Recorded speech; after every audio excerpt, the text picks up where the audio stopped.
యేసుక్రీస్తు అతి పరిశుద్ధ నామమున మీకందరికీ ప్రేమపూర్వక వందనములు తెలియజేస్తున్నాను. ఈరోజు దేవుని వాగ్దానము యెషయా గ్రంథము 48వ అధ్యాయము 17వ వచనము ఈ విధముగా వ్రాయబడి ఉన్నది. నీవు నడవవలసిన త్రోవను నిన్ను నడిపించుదును.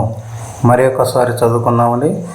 నీవు నడవవలసిన త్రోవను నిన్ను నడిపించుదును. ఈ యొక్క వాగ్దానము వినుచున్నటువంటి ప్రతి ఒక్కరి వినికిడిలో నెరవేరునుగాక. ఒక వాగ్దానాన్ని మనం చూసినట్లయితే మనము నడవవలసినటువంటి త్రోవను అంటే మార్గంలో మనల్ని నడిపిస్తానంటున్నాడు.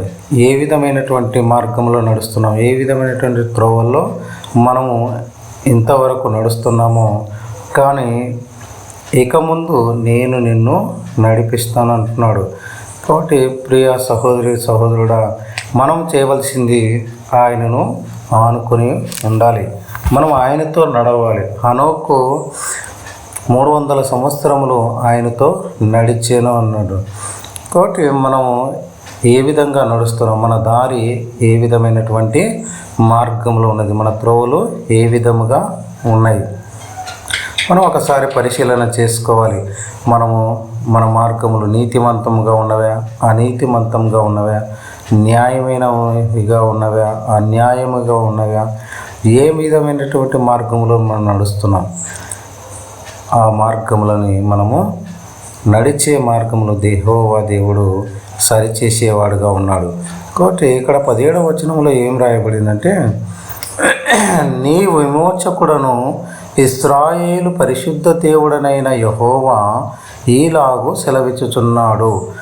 నీకు ప్రయోజనము కలుగునట్లు నీ దేవుడనైన యెహోవానగు నేనే నీకు ఉపదేశము చేయుదును.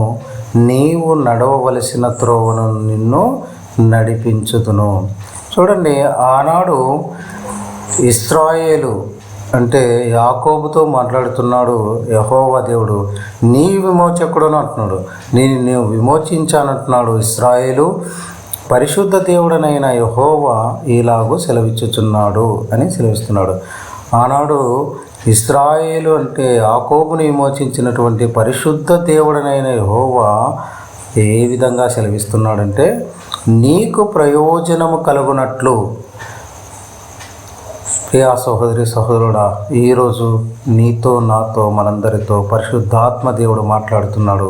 మీరు నమ్ముచున్నట్లయితే ఈ వాగ్దానాన్ని మనకు అనుకూలముగా మనము అప్లై చేసుకుని మనము మన జీవితాన్ని ఆహ్లాదకరంగా మలుచుకుందాం. నీకు ప్రయోజనము కలుగునట్లు అంటాడు. నీకు నాకు మనకందరికీ ప్రయోజనము కలుగునట్లు అంటే మనకు ఆ యొక్క ప్రయోజనాన్ని కలగజేసేవాడు దేవుడే కాబట్టి ఆయన నీ దేవుడనైన యెహోవా నాకు నేనే నీకు ఉపదేశం చేయుదును.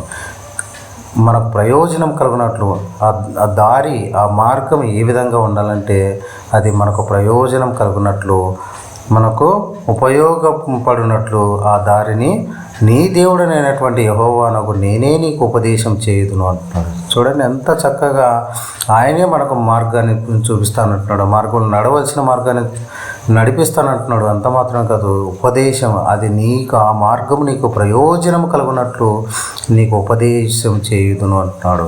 మనకు మార్గాన్ని చూపించేవాడు. మనం ఏ పరిస్థితిలో ఉన్నామో ఆ పరిస్థితుల నుండి ఆయన విమోచించి, ఆనాడు ఇశ్రాయేలు అంటే యాకోబుని విమోచించి యాకోబుతో మాట్లాడుతున్నాడు. నీ మార్గంలో నీ యొక్క పరిస్థితుల నుండి నేను విమోచించాను, నీకు ప్రయోజనం కలుగునట్లు నీ దేవుడనైనటువంటి యెహోవా నాకు నేను ఉపదేశం చేయుదును, నీవు నడవలసినటువంటి త్రోవను నిన్ను నడిపించుదును అంటున్నాడు. కాబట్టి ప్రియా సహోదరుడా, మనము కూడా ఈ యొక్క వాక్యాన్ని నమ్మినట్లయితే మనకు కూడా మనతో మాట్లాడుతున్నాడు. మన మార్గములను సరిచేసేవాడు, మనటువంటి పరిస్థితులను విమోచించి, ఇబ్బందికరమైనటువంటి శ్రమలు, వేదన నుండి విమోచించి, ఆ మార్గం నుండి మనల్ని విమోచించి సరైన మార్గంలో, సంతోషకరమైన మార్గంలో, ఆ యొక్క సమాధానకరమైన మార్గంలో మనల్ని నడిపిస్తానంటున్నాడు. అది ప్రయోజనకరంగా ఉండాలి ఆ మార్గము. అటువంటి మార్గాన్ని నేను ఉపదేశిస్తానని తెలియజేస్తున్నాడు ప్రియులారా. అంత మాత్రమే కాదు, 21వ వచనంలో ఈ విధంగా వ్రాయబడింది, ఎడారి స్థలములలో ఆయన వారిని నడిపించెను, వారు దప్పిగొనలేదు. చూడండి, ఎడారి స్థలంలో వారిని ఆయన నడిపించాడు, ఇశ్రాయేలు ప్రజలను, వారు దప్పిక కొనలేదు అంటున్నాడు. రాతి కొండల నుండి వారి కొరకు ఆయన నీళ్లు ఉబుక చేశాను. రాతి కొండలో నుండి వారి కొరకు ఏం చేశాడు? ఆయన నీళ్లు ఉబుకున్నట్లు చేశాడంట. ఆయన కొండను చీల్చగా నీళ్లు ప్రవాహముగా బయలుదేరాడు. చూడండి ప్రియులారా, ఎడారి స్థలంలో ఆయన వారిని నడిపించాడు. ఆ ఎడారి స్థలంలో వారిని దప్పిక కొనకుండా రాతి కొండ నుండి నీటిని ఉబుకున్నట్లు చేశాడు. ఆ కొండ నుండి చీల్చగా నీళ్లు ప్రవాహముగా బయలుదేరాను. కాబట్టి పరిస్థితులు, నీ యొక్క పరిస్థితి, నా యొక్క పరిస్థితి, మనందరి పరిస్థితి ఏ విధంగా ఎడారి లాంటి పరిస్థితి ఉందా? ఆ యొక్క నిష్ప్రయోజనమైనటువంటి పరిస్థితిలో ఉన్నావా? ఆ యొక్క నీవు ఎటువంటి దిక్కుతోచని స్థితిలో పడి ఉన్నావా? ఆ యొక్క దుఃఖభరితమైన, ఆవేదనభరితమైన జీవితాన్ని నీవు కలిగి ఉన్నావా? ఎటువంటి స్థితిలో ఉన్నావు? ఆ యొక్క స్థితి నుండి ఆయన ఆ స్థితిలో కూడా నిన్ను దప్పిక కొనకుండా, అంటే ఆ యొక్క స్థితిలో నీవు పడిపోయి ఆ పరిస్థితుల నుండి రాలేని పరిస్థితుల్లో ఉన్నటువంటి నిన్ను కూడా ఆయన ఆ రాతి కొండల నుండి వారి దప్పి కొనకుండా వారికి ఈ నీళ్లు ఏ విధంగా ఉబ్బుక చేశాడో, ఆ కొండను చీల్చగా నీళ్లు ప్రవాహంగా ఏ విధంగా ప్రవహించాయో ఆ విధంగా నీ జీవితాన్ని మారుస్తానంటున్నాడు. ఆ యొక్క స్థితిలో నుండి నిన్ను నీళ్లు ఉబ్బుకి చేసే స్థితిగా నీ జీవితాన్ని ఎప్పుడు నీటి ఊటగా మారుస్తానంటున్నాడు. ఆ నీళ్ళు ప్రవాహముగా పారే విధముగా నీ జీవితము అంత యొక్క స్థితి మారిపోతుంది. ఆ యొక్క ప్రయోజనకరంగా మారుస్తానంటున్నాడు. ఆనాడు ఇశ్రాయేలు ప్రజల జీవితాన్ని మార్చాడు. ఈనాడు నిన్ను నన్ను మన అందరి కుటుంబాల జీవితాలను కూడా మారుస్తానంటున్నాడు. నీవు నమ్మినట్లయితే ఈ వాగ్దానాన్ని, నీవు నడవలసిన త్రోవను నిన్ను నడిపించుదును అంటున్నాడు.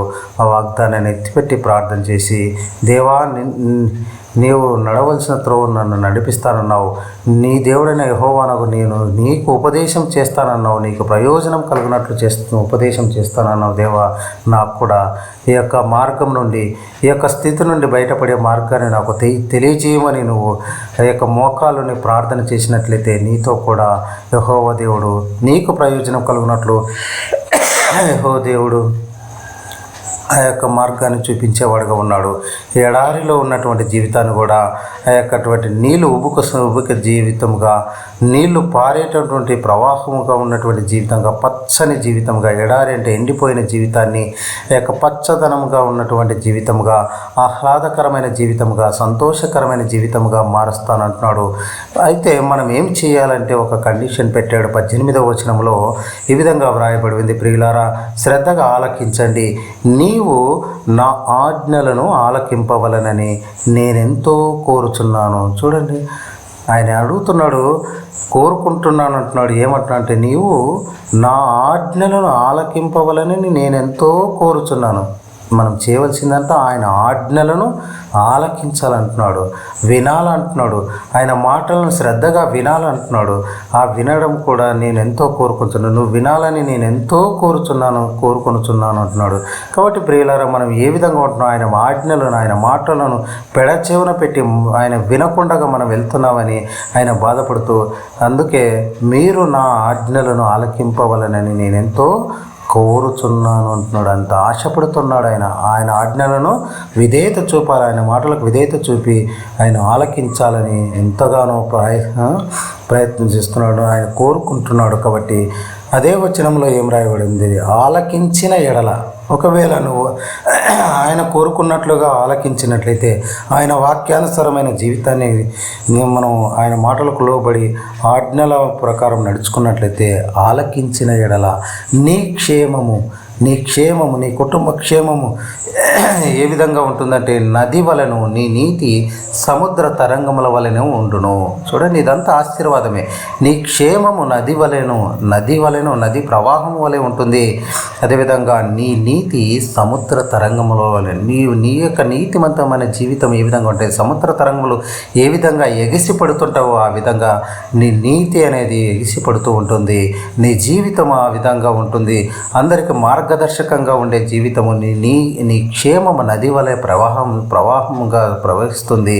కాబట్టి ప్రియ సహోదరుడా, అంత మాత్రమే కాదు, 19వ వచనములో ఈ యొక్క ఆశీర్వాదాన్ని ఏ విధంగా తెలియస్తున్నాడు. ఆనాడు ఇశ్రాయేలు అంటే యాకోబుతో మాట్లాడుతున్నాడు, ఈనాడు నీతో నాతో మనందరితో మాట్లాడుతున్నాడు. శ్రద్ధగా ఆలకించిన ఎడల నీకు క్షేమము నది వలెను నీ నీతి సముద్ర తరంగం వలెను ఉండును. అంత మాత్రమే కాదు, నీ సంతానము ఇసుక వలె విస్తారముగా, నీ గర్భఫలము దాని రేణువుల వలె విస్తరించును. వారి నామము నా సన్నిధి నుండి కొట్టివేయబడదు, మరవబడదు. చూడండి, నీ సంతానం ఇసుక వలె విస్తారముగా మారుతుందంటున్నాడు. నీ యొక్క సంతానాభివృద్ధి జరుగుతుంది. ఇక నువ్వు గుడ్రాలుగా ఉన్నావా, నీకు సంతానం లేదని బాధపడుతున్నావా ప్రియా సహోదరుడా, సంతానమును విస్తారముగా ఇస్తా అంటున్నాడు. నీకు ధనము లేదని బాధపడుతున్నావా, ధనాన్ని విస్తారంగా ఇసుకల వంటి విస్తారంగా ఇస్తా అంటున్నాడు. నీ గర్భఫలమును దాని రేణువుల వలె విస్తరించునంటున్నాడు. నీకు కాబట్టి సమృద్ధి అయినటువంటి జీవితాన్ని నీకు అనుగ్రహిస్తానంటున్నాడు. వారి నామము నా సన్నిధి నుండి కొట్టివేయబడదు అంటున్నాడు, మరవబడదు అంటున్నాడు. అంటే వారిని నేను ఎప్పటికీ గుర్తుపెట్టుకుంటాను, వారిని ఆ నామాన్ని నా సన్నిధి నుండి తుడిచివేయబడదు, మరవబడదు, కొట్టివేయబడదు అంటున్నాడు ప్రియులారా. కాబట్టి మనం చేయవలసింది ఓన్లీ ఆయన మాటలు అనుసరించి, ఆయన మాటలను ఆలకించి విని, ఆయన వాక్యానుసారమైన జీవితాన్ని మనము నడుచుకున్నడమే ఆయన కోరుకొనుచున్నాడు ప్రియులారా. అంత మాత్రమే కాదు, 20వ వచనంలో ఏమంటున్నాడంటే, యెహోవా తన సేవకుడైన యాకోబును విమోచించెనను సంగతి ఉత్సాహధ్వనితో తెలియజేయుడి, భూ దిగంతముల వరకు అది వినబడినట్లు దాన్ని ప్రకటించుడి అంటున్నాడు. యెహోవా తన సేవకుడైనటువంటి యాకోబును విమోచించాడని సంగతి ఉత్సాహధ్వనితో తెలియజేయడు అంటాడు. ఉత్సాహంతో, సంతోషంతో తెలియజేయడు అంటాడు. ఎక్కడ వరకు తెలియజేయాలంటున్నాడు? భూ దిగంతముల వరకు అది వినబడినట్లు దాన్ని ప్రకటించుడి అంటున్నాడు. అంత గట్టిగా చెప్పమంటున్నాడు, ఉత్సాహంతో గంతులు వేస్తూ చెప్పమంటున్నాడు. కాబట్టి ప్రియా సహోదరుడా, నీ జీవితంలో, నా జీవితంలో, మనందరి జీవితాల్లో కూడా మనం ఏదైతే ఈ మన మార్గంలో సరిలేక మనం ఎరుకు ఇబ్బందులు పడి ఉన్నామో, మనం ఏ విధంగా ఆ యొక్క ఆర్థిక ఇబ్బందులని కొట్టుమిట్టాడుతున్నామో, ఆ యొక్క ఇబ్బందుల నుండి మనం బయటికి రాలేకపోతున్నామో, ఆ యొక్క స్థితుల నుండి మనల్ని మంచి మార్గంలో ఆయన నడిపిస్తున్నాడు.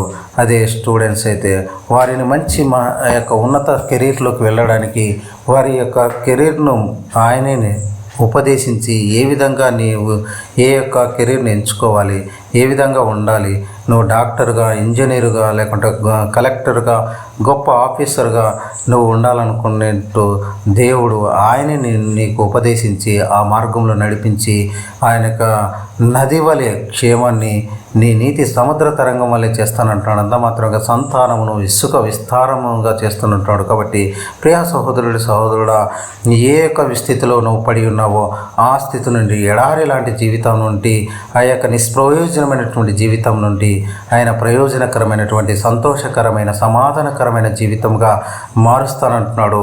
ఆయన నీకు ప్రయోజనం కలిగినట్టు నీ దేవుడనైన యెహోవా నేనే నీకు ఉపదేశం చేయుదును, నీవు నడవవలసిన త్రోవను నిన్ను నడిపించుదునంటున్నాడు. ఆయనే చేయబట్టుకుని నడిపిస్తానంటున్నాడు.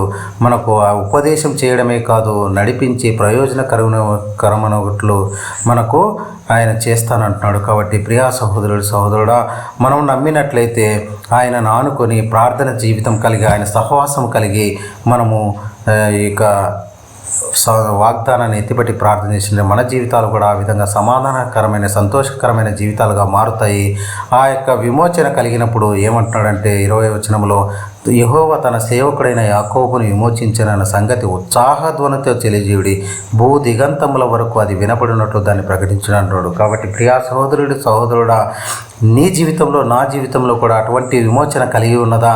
కలిగి ఉన్నట్లయితే ఏమంటారంటే ఆ యొక్క విమోచించిన సంగతిని ఉత్సాహధ్వనితో అందరికీ తెలియజేయాలంటున్నాడు. ఎవరి వరకు, ఎంతవరకు అంటే భూ దిగంతముల వరకు అది వినపడినట్లుగా దాన్ని గట్టిగా ప్రకటించాలంటున్నాడు.